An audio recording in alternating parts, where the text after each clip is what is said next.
Gideon Ragnarsson is a member of the Heroes Party and the Bahamut Knights. For once, he's not one of those disgusting losers like we usually show you guys. Never mind, they throw him away because apparently his divine blessing was useless. They did not know that he was hiding his real power. His divine blessing is called the Guide. He uses his blessing to help guide the Heroes Party through their journey to defeat the Demon Lord and protect the world. Apparently, maps don't exist in this world, and they have to rely on this bootleg Neofumi to help them navigate their world. All the members of the Heroes Party have their own divine blessings which contribute to helping the hero fulfill her mission. But we'll never see them in action because all of them aren't that important in the story. The divine blessings are granted at birth to everyone in the world by the almighty deity Demis. Orphans from the slums can be granted general blessings, while those of royal birth can be granted the thief blessing. These blessings grant them special skills, and the skills can be leveled up by slaying someone with a blessing as well. This world is basically a PvP world. However, things started to change for the worse when Biggest Ops arrived, the Demon Lord. He invaded the continent and basically nuked 4 nations in one go. Like damn, they didn't stand a chance. It was up to the hero, a female warrior named Rudy, to step up and fight for her people. She stands with a sword in hand as she watches the city burn. But that's a lot of tents she's looking at, isn't she? Gideon believes that the gods didn't abandon them when they gave Rudy the divine blessing of the hero, despite 4 nations being jumped by the ops. He believes in her because she is his little sister, but they don't even look alike. Is he stupid? Due to her hero blessing, Rudy always lacked the ability to show or feel emotions. One stormy night when she and Gideon were still young, Gideon asked if she was scared. She denied and Gideon asked to hold her hand because he was. Upon holding hands, Gideon confessed he wasn't scared, he just wanted to hold her hand. Bro is literally rizzing up the kids. Bro, we need to lock this man up, right now. Rudy asked why, and Gideon told her that sometimes people do things without a reason. Rudy didn't understand this, but Gideon wanted to do more than just show his affection. She smiled, telling him that she loved him and asked him to stay by her side forever. However, Gideon couldn't promise this because the plot wants him to avoid this route because this is the bad ending. He wanted to become a strong knight so that he could adventure together with her. Rudy was disappointed, but Gideon told her not to worry because he would be there whenever she needed him the most. He asked if she wanted her a gift when he visits, and she replied warm milk and honey, which was her favorite. Despite being still a child, Rudy was forced to fulfill her duty as the hero and go on missions to save some helpless people who have the divine blessing of being a victim. One of them was to save a little girl who was captured by a level 10 owlbear and taken to the snowy mountains. She knew that despite being the hero, she was too weak to win against the owlbear. She didn't even bring a plate armor or a longsword. What the hell is she thinking? However, the demon appeared, forcing Rudy into a fight she knew it could be her last. She tried to face off with the owlbear, but she rolled a nat 1, giving her a critical failure on her dex save, sending her flying with a heavy injury on her stomach, all while doing the Yamcha pose. She used her healing magic to quickly heal and get back into the fight. The creature threw another attack her way, but she finally rolled a nat 15, allowing her to dodge its attacks. She ran towards the owlbear, climbed to its face, and rolled a nat 20, allowing her to do a massive critical damage against this cracked creature. The owlbear was furious and slapped her away again, sending her to the ground. The other girl ran for her life, but Rudy had to stay and endure the pain. She knew that even if she survives this fight, it will never be enough. She will be forced into fighting more demons in a never-ending cycle until her last breath. In the end, she knows that she's just the deity's toy who will be forced to suffer just for the sake of others. But what makes it more painful is that those people don't appreciate her, they just call her a weirdo fodder character who will never make it past episode 6. Yet when in need, they always beg for her help and protection. She was tired of this life, but she didn't want to give up because she wanted to return to her brother. It doesn't make sense though, she's like 6, why is she even tired of living? The owlbear was about to finish her when she screamed Gideon's name, asking him to save her. And just as he had always promised, Gideon showed up and cut the owlbear in half. What the hell, is Gideon the hero all along? He ran towards her and embraced her in tears, telling Rudy that she sucked so bad that he had to hyper-carry her, which makes him cry. Since then, the two siblings spent their next years fulfilling demon hunting mission until they meet the Demon Lord. They had formed a party where Gideon uses his blessing of the guide to guide and help them on battle. They were joined by Ares the Sage, Theodora the Crusader, and Danon the martial artist. No need to remember their names though, because they're also fodder characters. They visit a border town of Lagervia to find more about the orc army that was seen nearby. They plan to deal with them when they notice a drunk guy suddenly approaching a girl in a bar. The guy invites her for a drink while placing his hand on her shoulder, but the girl reacts by using the guy as a circus hammer, killing an invisible rat beneath him. The man insults her while preparing to cast his fireballs, but she charges him, tells him to run away and open the door when he goes out. The guy runs away, and the girl uses this chance to walk to Gideon's table and explain that their land doesn't need the hero party right now because the plot doesn't demand for it yet. She then leaves the bar, and two guys reveal she's Princess Rit, a noble and their strongest adventurer. After that initial encounter, Rit meets Gideon on a different night. She asks him if the hero's party has made any progress in their mission to locate the orc army, and he says, "No, we haven't unlocked the side quest yet." She mocks him for his lack of intel, and Gideon replies she will regret it later because she'll be betrayed by one of her commanders. Rit boasts about her party's investigation, making better progress than the heroes, and claims she can share what she got if he gets down on all fours and begs her to peg him. However, she's surprised as Gideon does as told without showing any sense of pride. This makes Rit feel guilty, resulting in Gideon's laugh. Rit now feels embarrassed because she didn't know a man could be as peggable as this guy. Gideon kindly apologizes and asks again, forcing Rit to reveal they had found tracks around a nearby village. Gideon remembers that there was a mountain cabin that was used by loggers in the location. Rit agrees, but reveals that all the logging is currently happening in another place. However, Gideon realizes that there's something strange. The town hasn't been receiving any wood in the past days. He asks Rit where's the wood, but Rit doesn't know yet since she is a princess. How the hell would she know? Gideon suspects someone must be using magic. They both conclude that it could be an organized group that is holding the village hostage and are slaying everything in sight. If that is the case, it means that it's the Demon Lord's army doing it. Why would the Demon Lord's army hold a village hostage that had nothing but wood in it? We don't know. Gideon asks Rit to team up and fight this together, but Rit doesn't think the hero's party will be able to help. Rit, it's a hero's party we're talking here, you're not making any sense. She doesn't want to team up with them because she and her team have defeated the Demon Lord's army twice before. Blood really thinks she and her logger army can solo the Demon Lord's army. Bro really thinks she's Sun Tzu because apparently Lagervia hasn't lost any of their land from anyone invading them, as they've always won their battles, plain and simple. Gideon reminds her that when the goblins attacked them, their ancestors asked for help from Central. They knew that they needed help and didn't let pride get in the way. Rit refuses to even consider it because she wants to do it herself so that her father can stop asking for help from the hero. Gideon lets it go and offers her some cookies he made after being tired of eating salt-cured food. At first, Rit is embarrassed by the offer, but ends up eating and enjoying the cookies because in their town, she only ever eats wood chips. Days later, the hero's party, Rit and the royal army discuss that the enemy offensive has stopped. One of the knights reveals that the Demon Lord's army will continue their invasion soon, so they need to do something.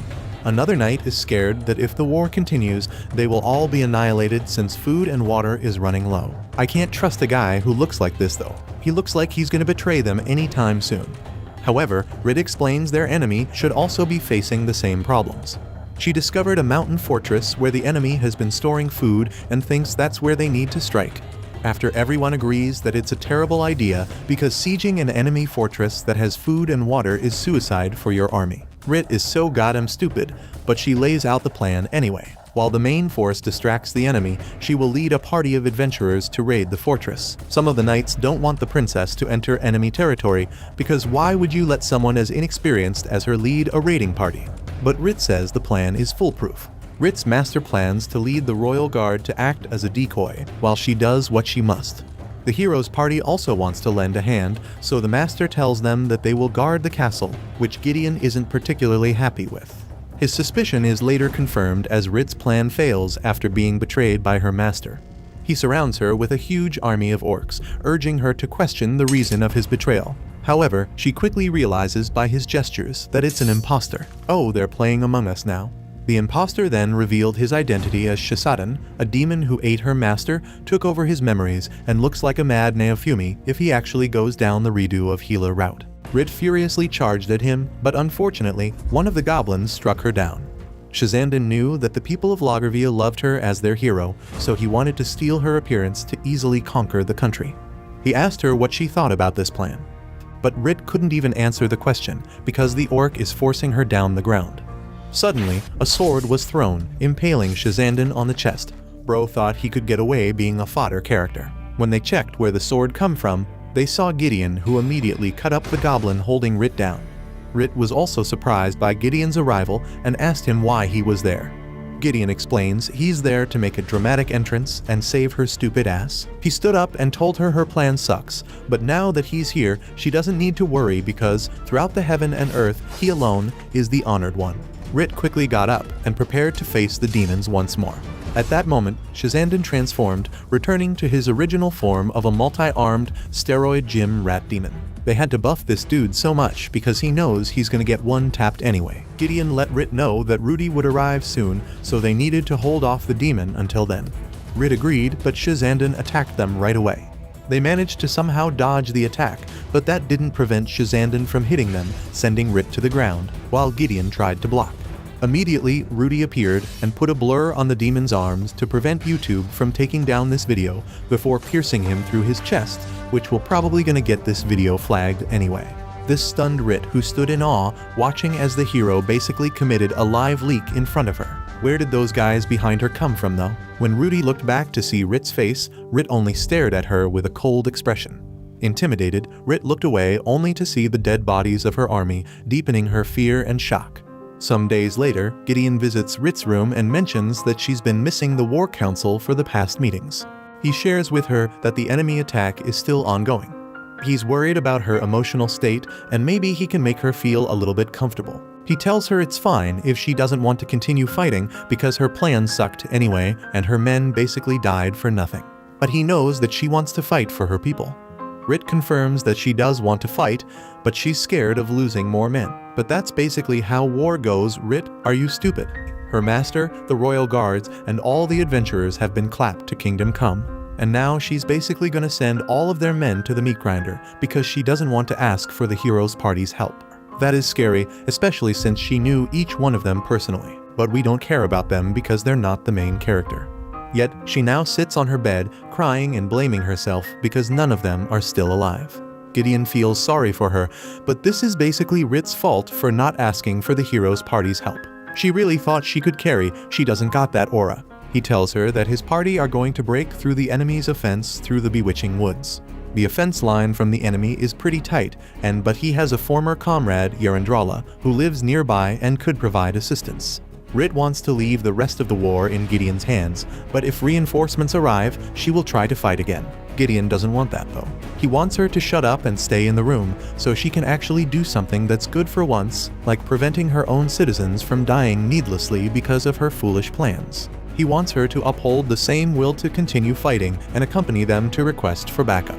If she doesn't stand up and join the fight once more, her people will only remember the day they took a massive L and their champion who basically got some of their families killed.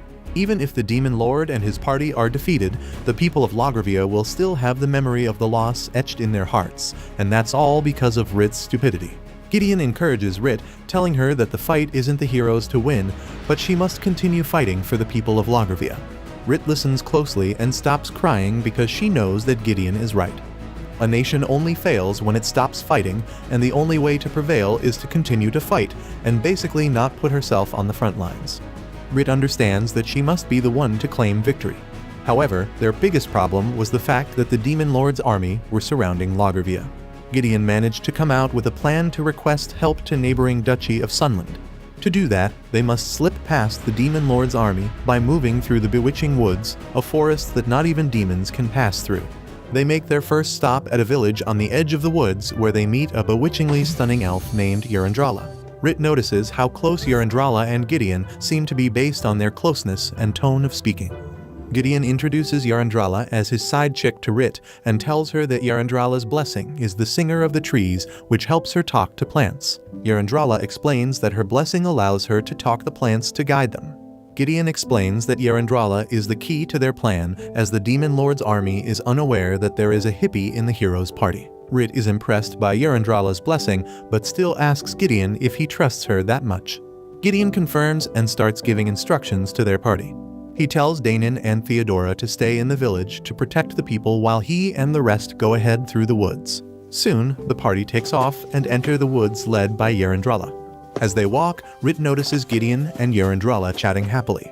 She feels jealous and wishes that Gideon could give her some attention, but she knows it won't happen after she takes the L in Logorvia. She then notices Yerendrala holding on to Gideon's arm and wonders what's wrong with her, causing Rudy to look at her.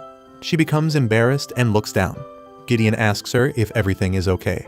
She tells him not to worry about her, she doesn't need him to. Gideon understands and apologizes. In reality, she does want him to worry about her, but she doesn't admit it because she's at Tsundir. After a while, Yerendrala stops them. They see goblin scouts of the Demon Lord waiting for them to appear. These goblins be on that protein shake, bro, what the hell? Gideon sees as more scouts approaching and makes a plan. He will distract the enemy while Rudy and Rit to break past the lines and get Sunland's reinforcements. Rit and Ares oppose because it's too risky, even for Gideon. Rudy tells them to trust her brother because he's the main character and asks Yerendrala to go with Gideon. Rit worries that Gideon will get hurt and tries to tell Rudy that it's not a good idea. However, Rudy tells her shut up, cracked melons. Gideon assures Rit that he wouldn't propose something that he couldn't handle. After some hours, Rit and Rudy return after successfully getting the Persians as their reinforcements. Rit starts to worry that Gideon has failed and something happened to him, but Rudy tells her to call for her name and tells her to stay back. Rit gets confused but only has time to watch Rudy charge forward alone and slice every enemy into pieces. The troops from Sunland celebrate their first victory at the win, but everyone's attention changes when they listen to Gideon's voice. They see him, and Yerendrala arrive as well, exhausted but not wounded. Tears well up on Rit's eyes when she sees that her prayers worked. She is about to run to Gideon, but Rudy runs to him first and hugs him. Rudy apologizes to Gideon for forcing him to do this job and promises that she won't do it ever again. Rit is surprised to see Rudy show affection despite her expressionless face. After the battle, Rit was invited to join the heroes' party, but she refused to because she had to help rebuild Logorvia. However, the main reason why she refused to is because she didn't want to come between Rudy and Gideon. She waves goodbye to them as they leave to continue their many adventures. However, a few months later, Ares asks for a private conversation with Gideon. Ares throws him a bronze sword and activates a magic shield in front of himself, asking Gideon to strike him with the sword. When Gideon strikes the shield, the sword bounces off.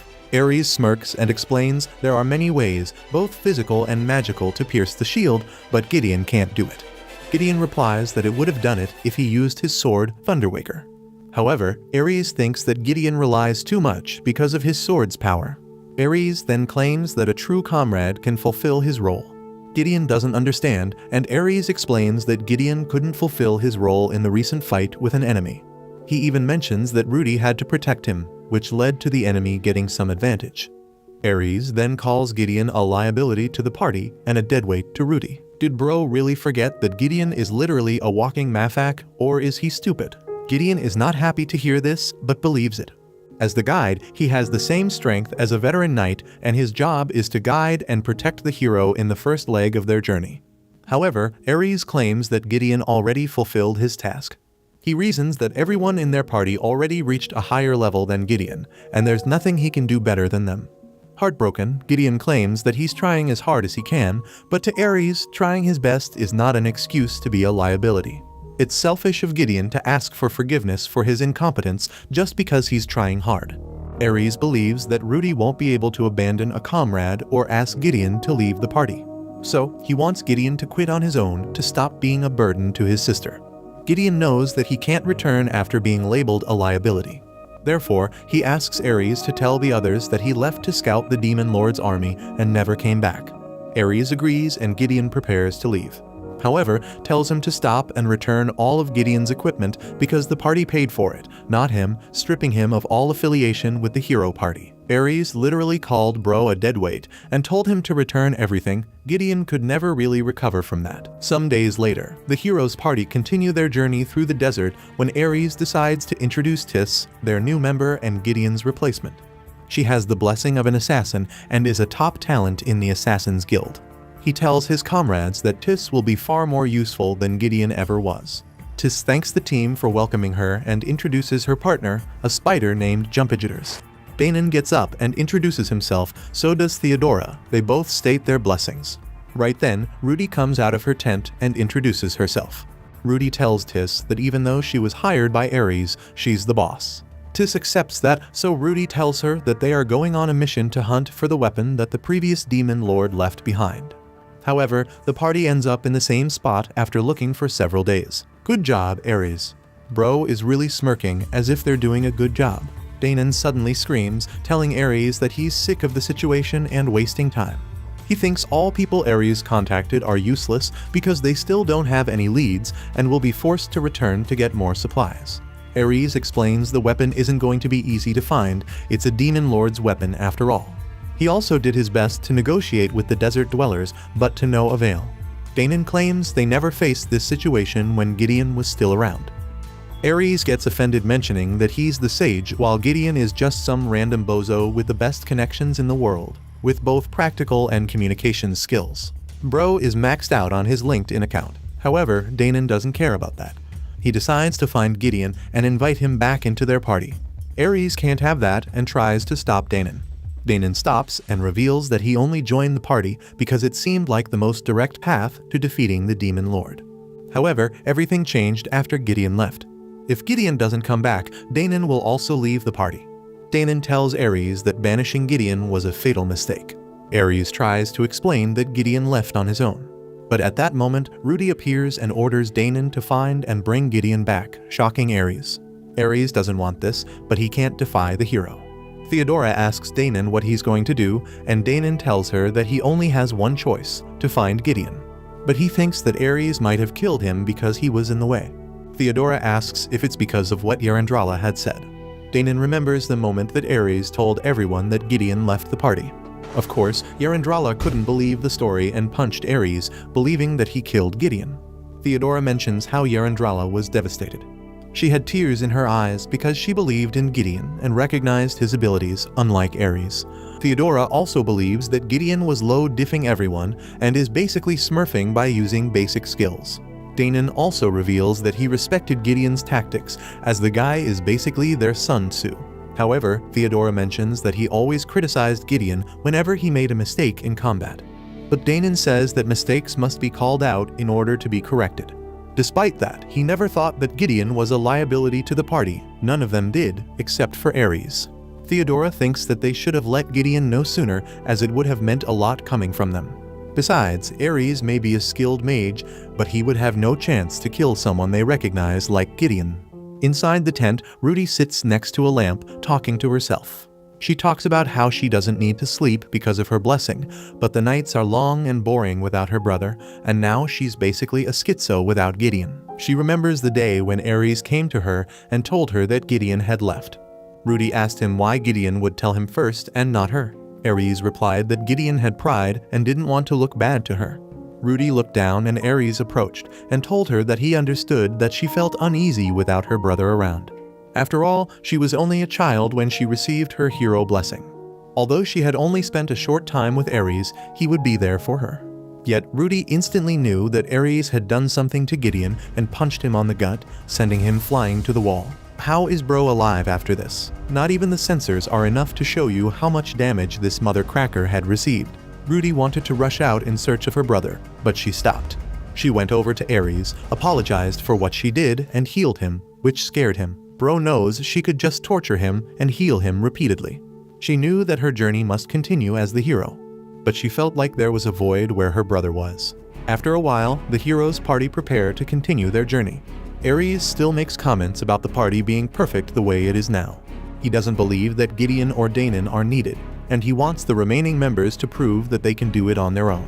They decide to resupply at once before they continue their search for the Demon Lord's weapon. During their break, Rudy approaches Tis, who curiously asks her why Rudy never sleeps. Rudy explains that she doesn't need to sleep or eat because of her blessing gives her the auto-sleep and auto-eat buff. In short, her only job is to fulfill the duty of being a hero. This means that most human things are restricted on her, like feeling emotions or temperatures, which explains why she's always expressionless. A sandstorm starts, and while Tis tries to cover herself, Rudy stands still, unaffected. Being a hero also gives her 100% eye and body protection from literally anything. Bro is literally on perpetual creative mode. She utters that since she's the hero, she can't run off to find her brother, as that's not part of her duty.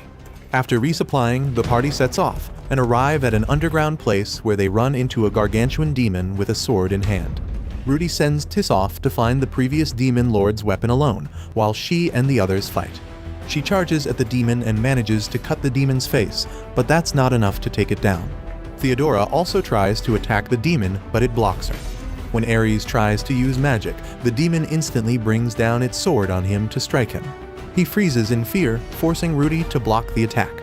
As Tis continues to look for the sword, Rudy and Theodora work hard to fight the demon by themselves. Ares is left standing at the back, still frozen in fear. Bro knows he's cooked after making 2 of their frontline tanks leave the party. Rudy tells him that if Gideon was around, he would have made sure to make him not look like a little girl. She and Theodora are not designated to do that as their focus is on the fight. He must be careful and try to protect himself, and he agrees with an apology. He thinks of how true Rudy's words are. If Gideon was around, it would be easier to cast spells. But he doesn't blame himself for this outcome. Bro has really gaslit himself into making himself a victim because he thinks that it's Danon and Yarandrala's fault that it turned out this way. Tis comes back after finding something and takes the party to a Final Fantasy airship that they board immediately to get out of the place. Tis pilots the airship and asks Rudy if there's any place that she would like to go. Rudy replies that there is, but she can't go there because she's the hero and must continue her journey. Despite not feeling emotions, Rudy knows that her blessing is a curse because she can't enjoy even the smallest things. However, while stopping to resupply, Ares watches the airship fly away. He suspects that someone must have stolen it. But Theodora reveals that Rudy and Tis ditched them. Rudy ended up changing her mind about her journey and left without a warning. Ares is shocked by this revelation. How are the 2 girls going to fend off assailants without his magic? Bro really thinks he's him when he's basically a femboy fighting a goat demon earlier. In reality, he knows that the hero can manage on her own. Theodora goes back inside and finds a red crystal badge. She doesn't understand why Rudy left it behind because it's the proof that she's the hero. In the airship, Tis is happy to journey elsewhere with the hero. Apart from her duty, she's enjoying being friends with Rudy and piloting her to where she wishes to go. Meanwhile, we find out that Gideon is living in Zoltan. He knows that he could have been battling the demon lord with his little sister, or defending the capital as second in command of the Bahamut Knights. He could have also received a small domain and lived as a noble. Yet, he's out here in the middle of nowhere after changing his name to Red and becoming a D-rank adventurer. Bro really got called a liability and decided to just call it a day and live a different life. Despite all of this, Gideon finds the place to be just perfect for him at that moment. He knows his blessing doesn't have any special skills, but it grants him some common skills that are very helpful. With these skills, he's able to survive in Zoltan, navigate his way around the area, and identify medicinal herbs. While on an herb gathering mission, Gideon notices an owlbear in the forest. His first instinct is to kill it, but he stops himself because he's no longer in the hero's party. When he returns to town, he gets approached by Albert, another town adventurer. Albert tells him that they're going to the mountains to take care of the owlbear issue and asks Gideon to join his party as he knows how to navigate the mountains. Gideon refuses the offer because he prefers to lay low, upsetting Albert. Later at night, he looks through his earnings for the day and finds that he's still broke. Bro should have accepted Albert's job offer, but Mans couldn't get over being called a liability by gray-haired dudes.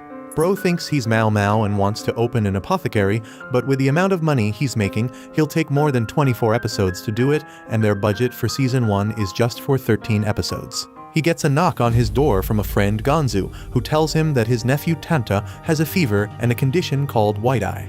Gideon becomes worried and hurries to see Tanta. He finds out that Tanta collapsed in the afternoon and worries that he might go blind if the illness is left untreated for more than 24 hours. Why are they asking Gideon to help Tanta though? It's not like he's a doctor or something.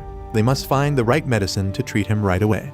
But the doctor reveals they're short on medicine because of the large goblin fever and white eye outbreaks in the past month. Gonzu feels desperate and doesn't want to see his son die. He gets on his knees and begs Gideon to find the herbs to cure Tanta, promising to pay any price. Gideon thinks about how the mountains are off-limits and how the Adventurers Guild might expel him if they find out that he went there. But he decides to accept and asks Gonzu to keep it a secret and to pay him $400 billion. He sets off to the mountains using his lightning speed technique to help him get there faster. Bro is just literally using Naruto Run. However, when he arrives, he finds that the forest is engulfed in flames. On top of that, an owlbear appears right in front of him. Gideon realizes it fled from Albert's group and takes it down with a single attack. Gideon manages to get the herbs and gets back to the doctor so that Tanta can be treated in time. You can see Tanta already smiling because he's no longer going to be off-screened. Everyone is relieved that there won't be any permanent damage done, and Tanta looks like he's getting better. Gideon is also happy with his work, but he only managed to get 1 bag of the herbs for all the effort he put. He blames his blessings limit, having trained hard to max out his potential, but still at a limit. It makes him feel like maybe he deserved to be kicked out of the heroes' party. As a reward for saving Tanta, Gonzu spent 4 months building Gideon's apothecary. Bro built this Alice in Wonderland house for him, all by himself. He hasn't gotten a customer yet, especially since it's been raining for a while, and umbrellas don't exist in this world. He's worried that his medicines will expire before anyone buys them. Suddenly, a hooded girl comes into the shop. This makes him happy, thinking that it's a customer, but it's not. It's Rit, the princess of Logravia. She's happy to see Gideon after so long, and Gideon feels the same too. They catch up over tea and discuss some quick dinner. Rit immediately asks Gideon if she can work with him at the shop, even suggesting a name for it. Gideon is reluctant at first since she's one of 2B ranking adventurers in the town. Rit doesn't hesitate to quit being an adventurer to work with him, saying that she wants to be with him forever. Feeling the same as her, welcomes her into his business and his life. Bro is thinking 5 steps ahead because he knows he doesn't need to pay her by piping her every night. With Rit's help, the shop gains traction and they sell out their stock in no time. Gideon is so happy to have Rit by his side because he knows guys buy medicine if it's from a big-breasted anime girl and not some generic-ass main character with black hair. He expresses his gratitude, causing her to blush, and the two become even closer. After the success of Rit and Gideon's business, Big Hawk, the leader of the Thieves Guild, wants to discuss Rit quitting the Adventurers Guild.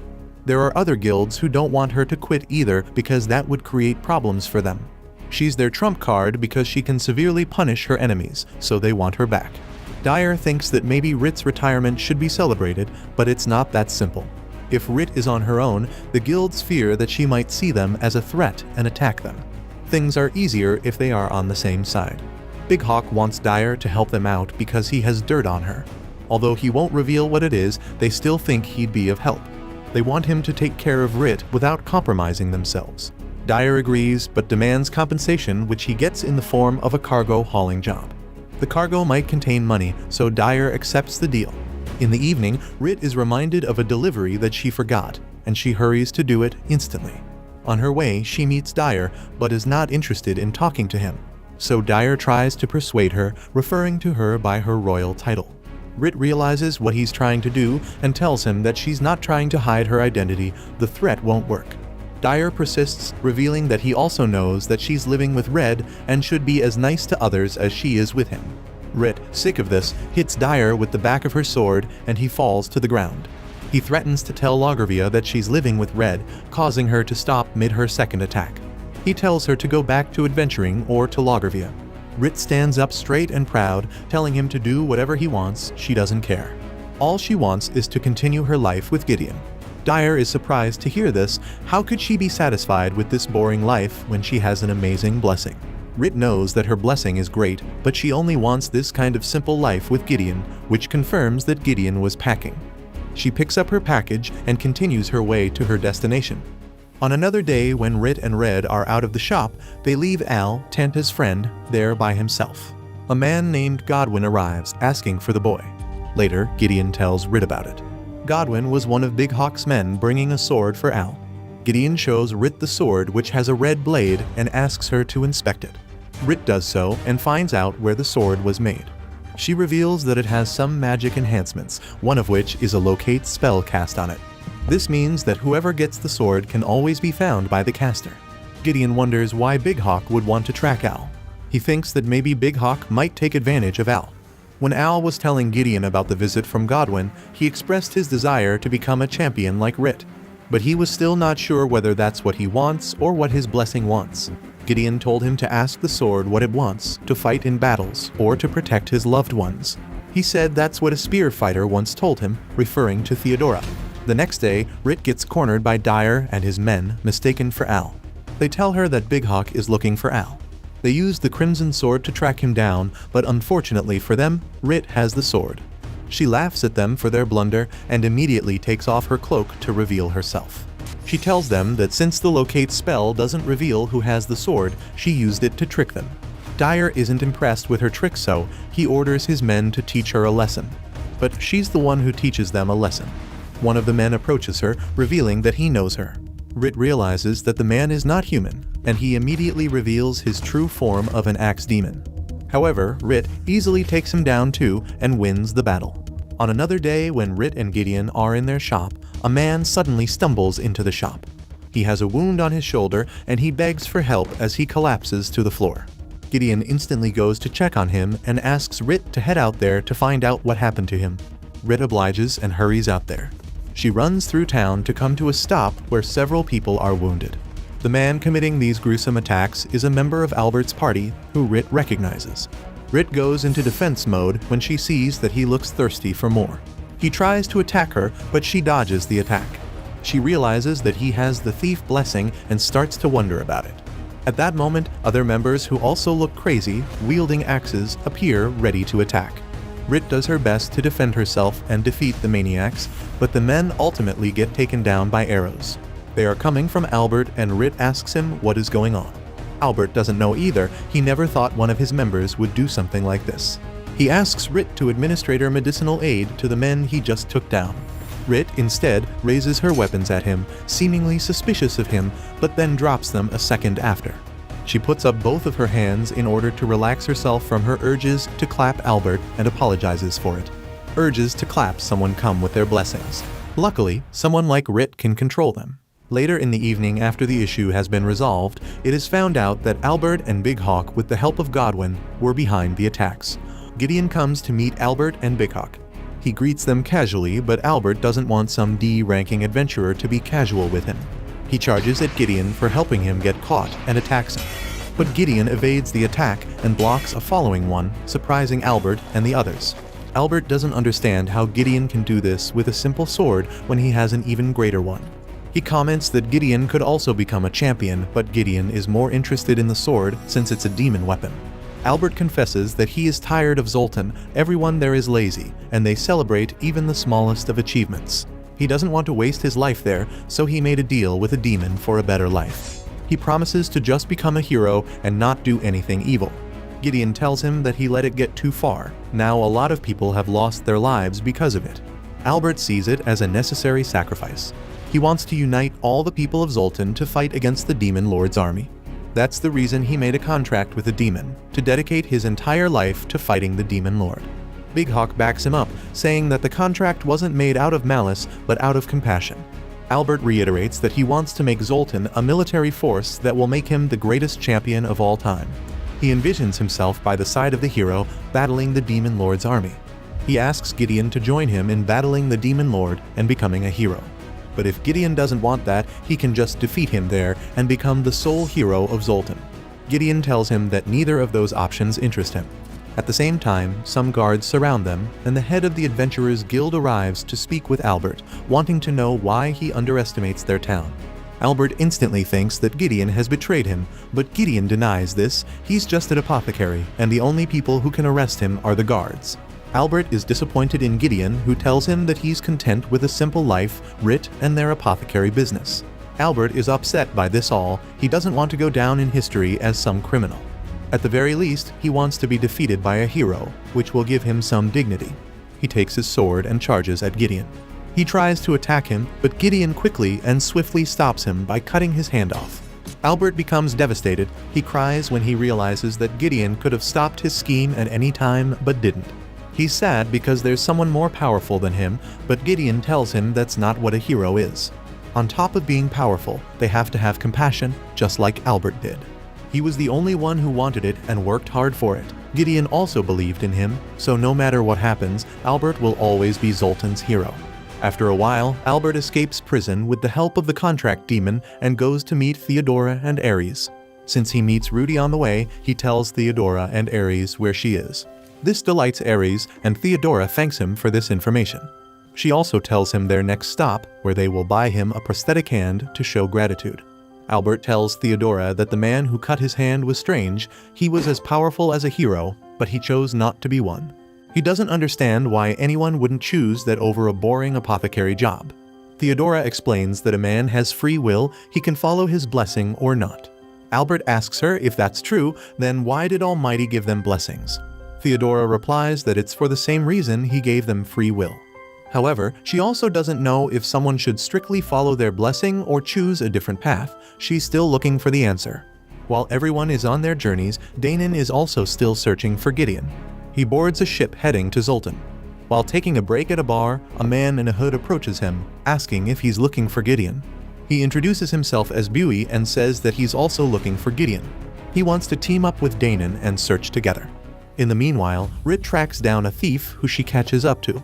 She retrieves back what he had stolen and tells him that he wasted her time. The thief smirks at her and she becomes alert, jumping back from him. In that way, she dodges an explosive that sets off inside the man in an attempt to take her out. Rit is left shocked that someone can plant an explosive inside their subordinate. Right then, a group of thieves appear and try to attack her. She's worried that she let her guard down and now won't be able to defend herself properly. But she tries her best and takes down one man while the others are taken care of by Danon, who suddenly appears. Rit quickly cleanses herself before talking to Danon. She asks him why he's in Zoltan, and he explains why. Rit is worried that Danon will take Gideon away, but he tells her that he won't since he realizes that Gideon has found a home there. He walks to one of the people he defeated and finds that the person is actually a stalker demon with a hood on. They end up concluding that the thief who exploded earlier is a member of the Thieves Guild. Danon asks Rit to help him out with information since he doesn't want to meet Gideon anymore. He asks her not to say anything and tells her where to find him. Rit agrees and leaves. As she's leaving, Danon smiles in a sly manner. Rudy and Tis are also on their way to Zoltan. Tis has accepted that she's a pilot for Rudy now. She asks her why she's going to Zoltan. Rudy explains that there's a medicine maker there who she needs to find. She recently found some medicine which gives her hope, and the maker is Zoltan. But while in Zoltan, she wants to hide her hero status and wants Tis to treat her as a fellow traveler. Tis breaks into a sweat because she doesn't think she will be able to pull it off. Rudy doesn't know anything about being a regular traveler. She wants Tis to help her out whenever she messes up. Although Tis can't promise anything, she's glad that she'll be reliable to Rudy. The two girls arrive in Zoltan and quickly come up with disguises and aliases. Rudy gets a new dress and a new name, Ruhr, while Tis gives herself the name Tifa, and the two infiltrate. They soon find Gideon's shop and Rudy expresses joy at seeing her brother. She runs to hug him.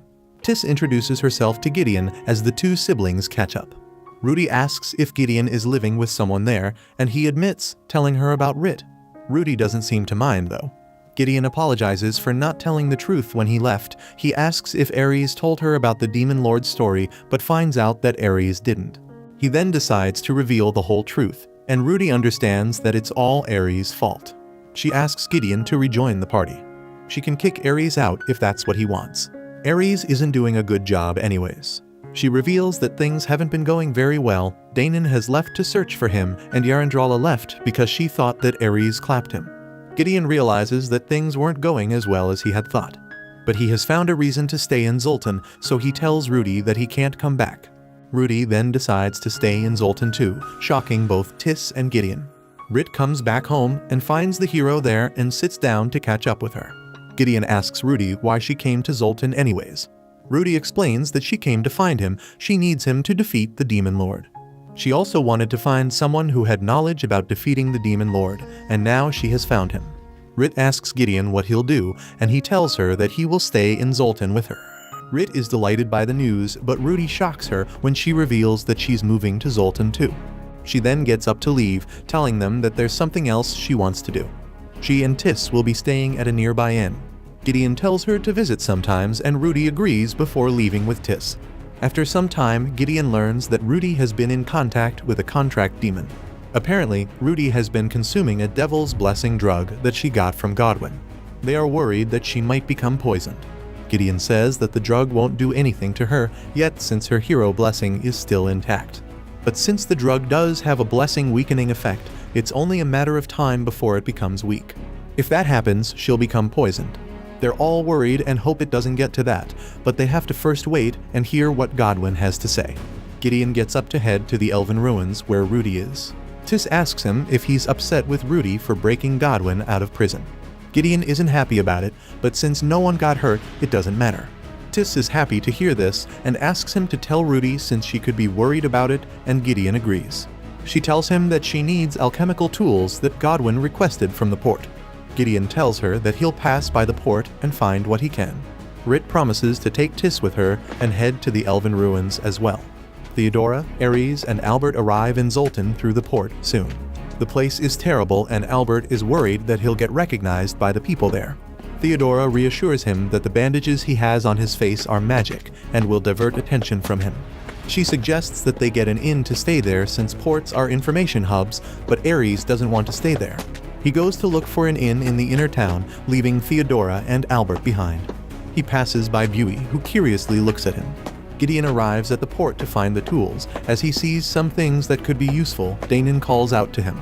The two friends embrace as Theodora and Albert witnesses, this using a magic spell to stay hidden.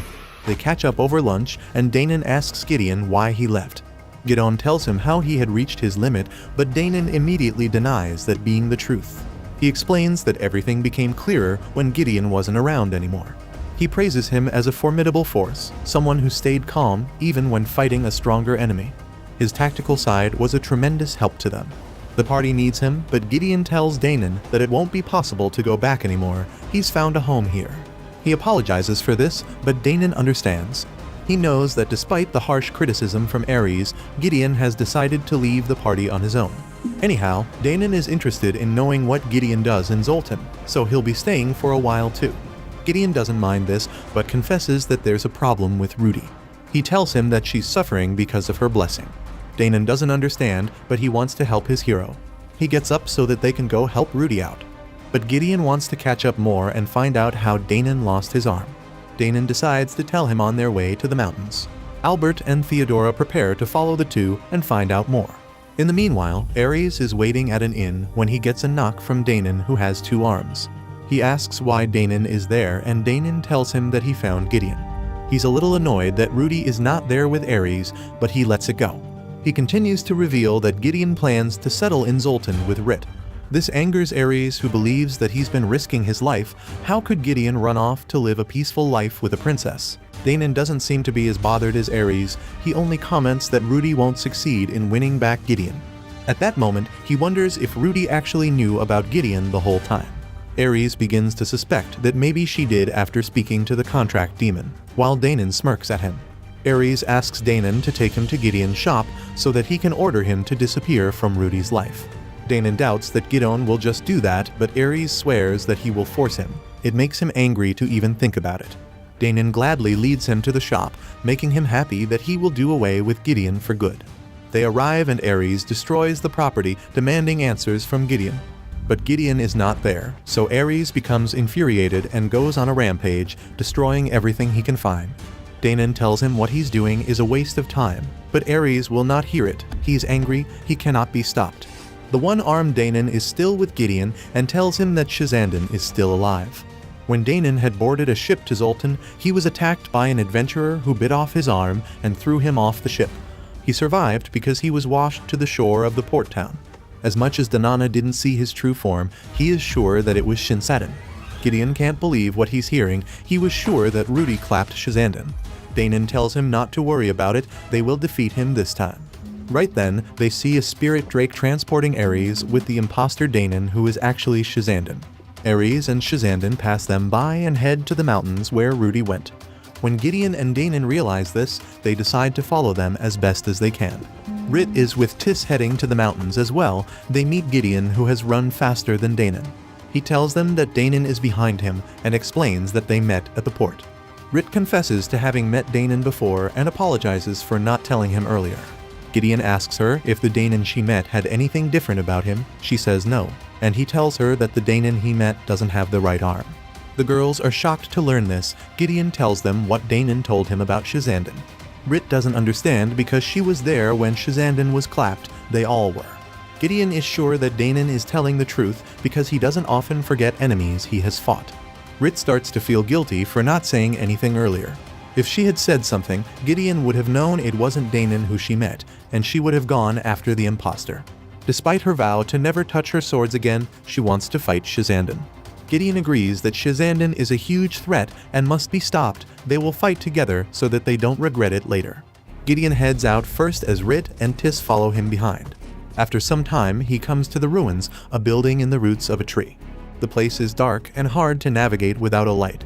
Gideon uses a light stick to find his way and sees that one of the doors has been broken through, making him comment that Rudy is sloppy sometimes. When he comes to the opening of the broken entrance, he finds that there is no floor, just a pit. He climbs all the way down, reaches the floor below, and heads southwest from there. At another entrance, he finds a wood elf script carved on the wall. It reads, Hero Administration Bureau, but he doesn't understand why it's at an ancient elven ruin. He ignores it for the time being and continues to walk. He finally finds another door and opens it, thinking Rudy is inside. Something jumps out as soon as he opens the door, startling him. Because of this, he draws his sword, ready to attack.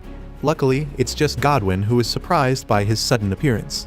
Gideon asks him where Rudy is, but Godwin doesn't know. Gideon asks him to call out to her, but he refuses, saying that she scares him. Gideon decides to squeeze Godwin's arm so tightly that he screams in pain, alerting Rudy, who immediately appears. She gets there with her sword, ready to defend Godwin, only to find that it's her brother attacking him. Rudy and Gideon go to another room to talk. Gideon starts by apologizing for not being able to help her in her time of need. He tells her that he, too, has been trying to find ways to cure her blessing. He shows her a bottle of a concoction that he's been working on that is supposed to lessen blessing urges, but since it's a poison, it wouldn't work on her. Rudy doesn't understand because she thought Gideon had always wanted to save the world. That's why he trained so hard to become a strong knight, and unlike her, he chose to become a hero. Gideon confesses that despite this being the truth, he did it all to protect her. It's because she's precious to him. This makes Rudy flustered, seemingly able to express some emotion as her blessing is slowly weakening. Gideon is glad that she's quitting her duty. However, she feels bad because she abandoned her comrades, broke out a prisoner, and is now trying to get rid of her blessing. She's worried that she might be making a mistake since the whole world expects her to be the hero. She wonders if it's okay for her to be just a regular person. Is she even allowed to do that? Gideon assures her that she is allowed, just as he is too. Rudy is happy to hear this from her brother. She lays her head on his chest and says that she is selfish and doesn't deserve to be the hero. But she's happy that Gideon has accepted her like that and tells him that she loves him. Ares and Shizandin arrive at the mountain and look for her. Shizandin tells Ares about an ancient elven ruin there, and Ares demands to be taken there. Shizandin enjoys messing with him, only telling him now that the ruins are very deep underground and watching him get angry. Danon is still making his way to the mountain when Theodora and Albert fly over him on a dragon. They stop to give him a lift. Rit and Tis arrive at the ruins and meet with Gideon and Rudy. Rudy looks more lively now, her eyes sparkle, and she has a slight smile when she speaks. She thanks Tis for bringing Gideon and Rit to her. Gideon suggests that they speak to Godwin quickly so he can explain his plans. To create a devil's blessing, Godwin needs demon hearts. They want to know how he's going to go about that. Rudy comments that the contract demon also told her the same thing, but he also said that the demon hearts are a curse. And because of that, the devil's blessing isn't manifesting in her. Gideon asks how she's managing to weaken her hero blessing at the moment. She answers that there's an unknown blessing that has emerged in her. But the blessing is just there with no impulses or urges. The group hurries to tell Godwin so he can explain what it could be. However, Godwin hasn't heard of such a thing before. Gideon asks him if Rudy will get any urges to clap, and Godwin explains that she won't because the devil's blessing didn't manifest. And if the new blessing doesn't have any urges either, then there's nothing to worry about. Tis is relieved to hear this, but becomes worried when she senses that something is coming. When they check to see, they find that it's a horde of big eyeballs called plague eyes. They're approaching them at a speed. Rudy comes forth and uses her lighting magic on them, electrocuting them to oblivion. She also charges forward in the direction that the eyes came from. Gideon runs after her, leaving Rit worried. He instructs her to protect Godwin, and she accepts. Gideon catches up to Rudy, she senses where the spell came from, and they both sprint there. They meet Ares, who managed to find the place. He's glad to see Rudy and asks her to come with him to fight the Demon Lord. He's confident that the two of them can do it, they don't need anyone else because anyone else is a worthless piece of trash. He walks up to her and puts out his hand so that Rudy can take it and go with him. Unfortunately, Rudy is done adventuring. She wants to live as Rudy now, not the hero. Ares understands that Rudy can't bring herself to abandon her burden of a brother, so she chose to settle. She's far too kind. Gideon tries to correct him, but Ares will not hear it from the mouth of the burden. He gets angry. He quickly shuts Gideon up with a magic pulse that sends him flying and hitting a wall behind. Now that Gideon is quiet, he again asks Rudy to come with him. Rudy just pulls out her sword immediately and plunges it into his gut. She tells him that he knows nothing about her, he didn't even try to learn. She tells him that his vitals are still intact, he can just heal himself. He's lucky though, if he had hurt Gideon, she would have clapped him right then. Shizanden is waiting around the corner, listening in on the conversation, and he quickly transforms back into Bui. Rudy runs to check on Gideon and heals him. She turns to Ares to tell him that she's no longer the hero and will never come to his help ever again. She and Gideon leave him wondering why a hero wouldn't want to live as a hero and why he's the one suffering for it. As he's furiously questioning life, Shizanden as Bui appears behind him, introduces himself, and offers him a healing potion. Ares quickly heals himself without Shizanden's help, surprising him. Amazingly, Ares quickly recognizes that Bui is an Asura demon who doesn't have a blessing. Shizanden is impressed and offers Ares a deal to work together. Ares thinks it's a crazy idea, but when Shizanden tells him about a relic there that can make Rudy come back to him, he agrees. As they're walking, Ares recalls the first time he met Rudy. He was smitten by her. She shined above everything else in the world that seemed to fade in her presence. He had the utmost respect for her and felt he found purpose in his life, to fight alongside her and right what is wrong. He still wants to fulfill his purpose, so he must find that relic and make Rudy his again. Rudy and Gideon tell the others about Ares and what he intends to do. Tis thinks that Ares has stooped too low with what he's done, especially since he's working with someone else. Gideon becomes alert when he hears this since he hasn't seen Shizanden. Tis can sense Shizanden but just faintly, and when she mentions that he's pretending to be someone else, they realize that it's him. They wonder what Shizanden is trying to do with Ares, and although they aren't sure, Gideon thinks it's best that they ask Ares before he gets deceived. They decide to leave and find Ares again, taking Godwin with them. Danon, Theodora, and Albert arrive at the ruins as well. They agree that they will do things as they see fit since Rudy isn't there to command them. Ares and Shizanden arrive at a different part of the ruins, but before they can do anything, Danon arrives and interrupts them. He takes a sword from a skeletal remains and throws it at Shizanden, who manages to block it in time. Shizanden quickly reads the situation. He thinks he can face off well with Danon since Danon doesn't have his right arm. He quickly charges toward him, but to his surprise, Danon knocks him with his left hand. When he's down, Danon tells him that he wants to clap him right there. But he also thanks him for biting off his right arm because it made him train his left arm more. Now he's stronger than he ever was. He immediately approaches Shizanden and attacks him mercilessly with his fist and feet, using his full power and leaving no opening for Shizanden to take a break. Shizanden cries for Ares to help him out, but Ares doesn't know what to do. He's not going to attack a beast like Danon when he's just a sage who doesn't do close combat. But still, he tries to think of ways to help. He uses his magic to conjure a javelin charged with electricity. He throws it at Danon, who dodges it, but doesn't dodge the current around it, causing him to get electrocuted. This gives Shizanden the chance to fight back. He pierces Danon with his sword and uses a blasting magic spell to make him explode from the inside. However, Danon is still standing and ready to continue the fight. When Shizanden sees this, he realizes that Danon is not an average martial artist, making him go all out. He changes back to his original form and uses his 4 swords to attack Danon. Danon blocks every one of the attacks with his single arm and breaks all the 4 swords. Unfortunately, Shizanden uses one of his feet to impale Danon on the chest with a broken blade. Shizanden confesses to being a martial artist as well, and Danon admits the loss as he falls to the ground. Ares is still watching. He's more surprised by how calm he feels after seeing one of his comrades get injured. But he knows that he's betrayed Gideon first. This feels natural now. He knew that Gideon was nothing like what he said when he banished him from the party. That's why he had to get rid of him. He was in his way, so it's all justified. Shizanden thanks Ares for the help in the fight, and they decide to head forward with their search. He seems to be more genuine with Ares as a comrade than Ares ever was with Danon or Gideon. He uses some form of a crystal that disables the encryption on the entrance of another room, impressing Ares since the technology is very ancient.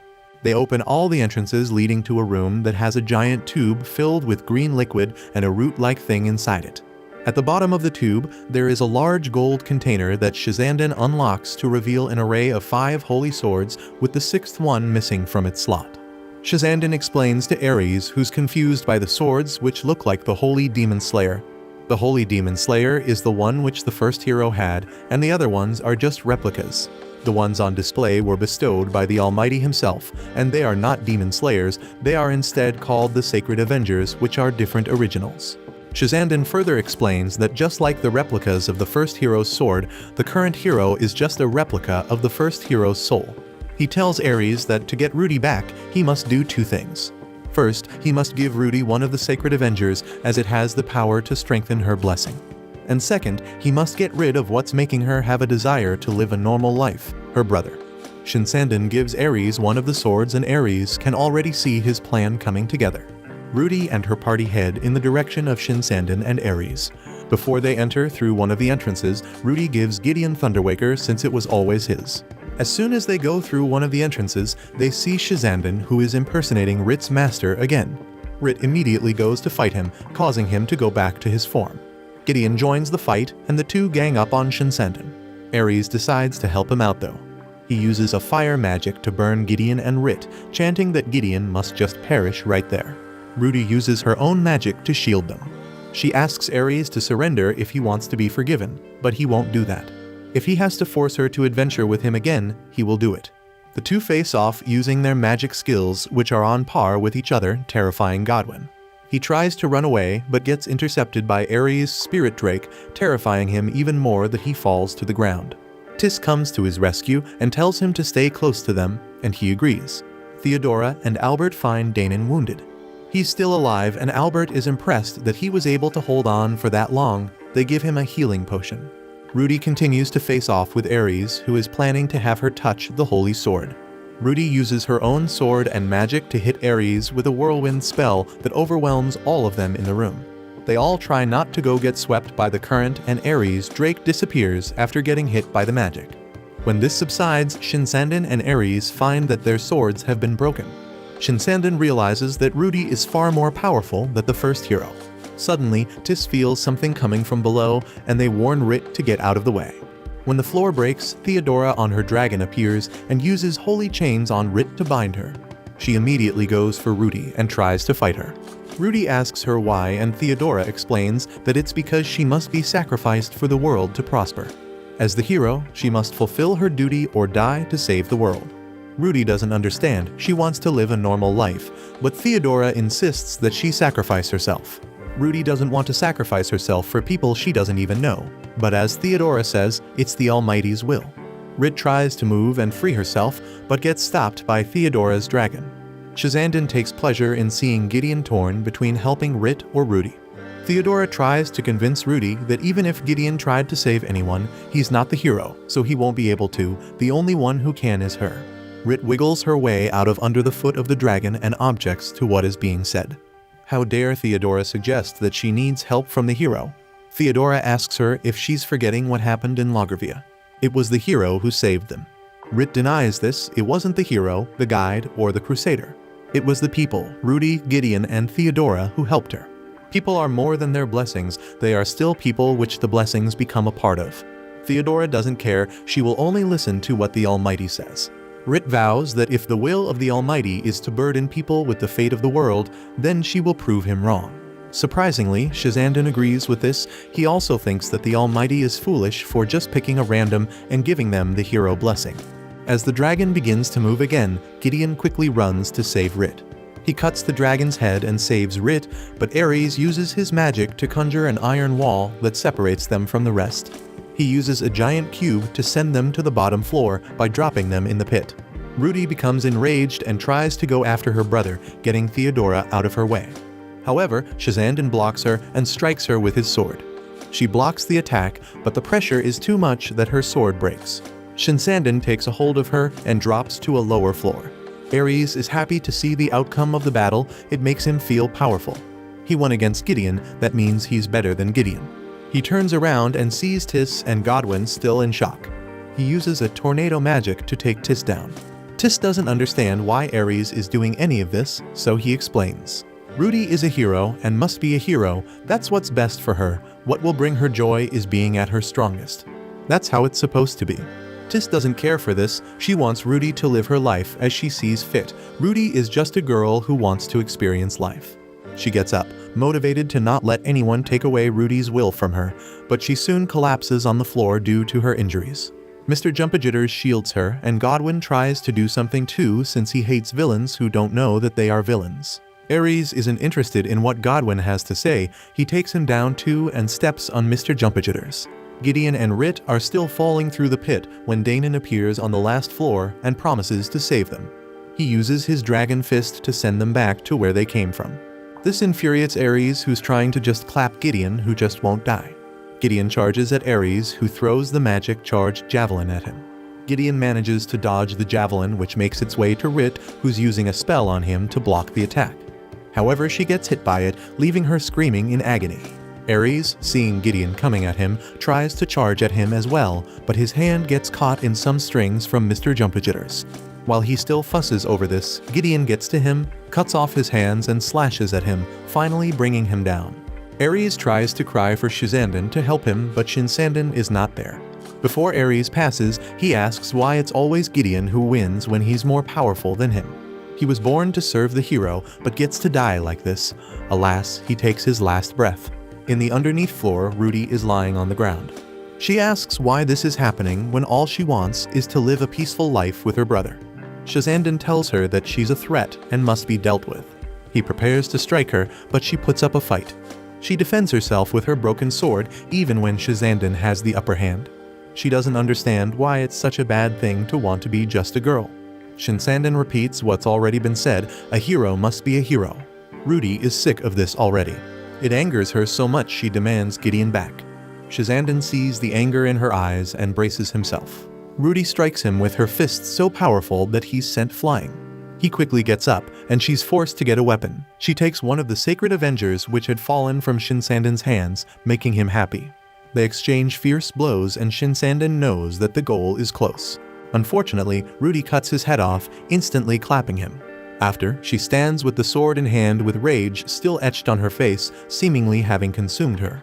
On the floor above, Gideon administers a healing potion to Theodora and Godwin doesn't understand why. Gideon explains that she's a friend even though she did become their enemy at the last minute. He doesn't want Rudy to feel bad for slaying one of her comrades. Rudy comes up from below with the sacred Avenger still in hand. She looks as expressionless as she did before. Gideon is happy to see her, but he notices her change in demeanor and becomes worried. Rudy looks at him for a second before trying to cut him down. Tis intercepts the strike, saving Gideon's life. She asks Rudy not to do harm to Gideon since he's very dear to her and falls unconscious. Godwin panics when he realizes that Rudy has the urge to clap, which he thought wouldn't happen. Gideon gets up and asks Rit and Godwin to help Tis. He moves away from them to lead Rudy in a different direction. Rudy follows him with the intent to clap him. When they exchange swings, Gideon's sword, Thunderwaker, gets chipped so much that it almost breaks. He puts it down and tries to use the bronze sword. Godwin worries that the weapon is too shoddy, but Gideon doesn't listen. He proceeds with it, and when Rudy comes at him, he uses it in such a way that Rudy's sword slices it vertically from the handle. He grabs Rudy's sword with the two blades and makes her loses her grip on it, causing her to let go. After letting go of the sword, Rudy seems to come back to her senses. She becomes overwhelmed by her loss of control over her senses a second ago. When Gideon comes to her, she immediately runs to him and cries, feeling guilty for what she's done. Albert and Danon arrive and see the state of Theodora, who's on the floor but still alive. Rit tells Gideon that she's at her limit with Tiss's wound and can't do much anymore. Rudy takes it upon herself, but when she gets there, she can't channel her healing power. She doesn't understand that the blessing made her fight battles, but it won't work when she needs to heal her friend. She becomes upset all over again since she and Tiss had become very close and became true friends. She feels guilty and cries. Theodora offers to help and successfully heals all of Tiss's wounds. She tells Rudy that she won't ask for forgiveness because she believes she wasn't wrong. She knew that Rudy could be a hero on her own without anyone's help, and when Gideon left, she proved it. Albeit the knowledge she had about the hero and how lonely she was, she wanted her to fulfill her duty no matter what. Rudy never asked to be the hero, but Theodora will only let the Almighty judge her for not caring. However, since she did betray them, she asks that they clap her. Before anyone can say anything, Albert quickly intervenes and asks them to reconsider. Just like him, Theodora was only acting with the intention of saving the world. She's a hero for doing her job. He asks them to spare her life. This touches all of them. Tiss wakes up and expresses joy seeing that Rudy is fine. Rudy is also happy to see her friend wake up. She tells Theodora that since she did save Tiss's life, she will spare her but will not adventure with her. She has never thought of herself as the hero anyways. If anyone is a hero, it's Theodora herself. Gideon chimes in, saying that a hero will never feel lonely, and that a true hero is the one who does good out if their own will, inspiring others to join in on the fight as well. Theodora asks him if she can become a guide like him, and he says she can. She agrees that becoming a guide does sound far more enjoyable than clapping your own comrades for the sake of the Almighty. After some time, Rudy, Gideon, Danon, and Tiss go to the church to say their final goodbyes to Ares before he rests in peace. After the service, Rudy apologizes to Gideon for all that's happened and Gideon consoles her. Danon tells them that he'll stay for 3 days in Zoltan and be on his way to continue adventuring. They say their farewell and another day comes. Gideon, Rit, Rudy, and Tiss are back at the shop and life is moving forward very nicely. Rudy just wants to be close to her brother, but Rit doesn't want her to be too close, and it shows. The only one who doesn't go crazy over Gideon is Tiss, who has Mr. Jumpajitters. Suddenly, a woman bursts into the shop, asking Rudy for help. There are a bunch of ogres who took over a village and have taken a hold of the adventurers sent there to deal with them. Rudy looks at Gideon for approval, and Gideon tells her that she can do whatever she wants. She grabs her sword, saying that this is what she wants, to help out sometimes. She leaves the shop with the woman. Tiss comments that Rudy is a hero. She's just a hero who wants to help on her own will. Tiss also goes outside to follow her friend to this adventure. As they walk away, Gideon and Rit come out of the shop. Gideon tells Rudy that he will make whatever she wants when she comes back. Rudy requests warm milk with honey, indicating that she's still the same little girl she was at 5 years old. Watch this next video. See you on the next one.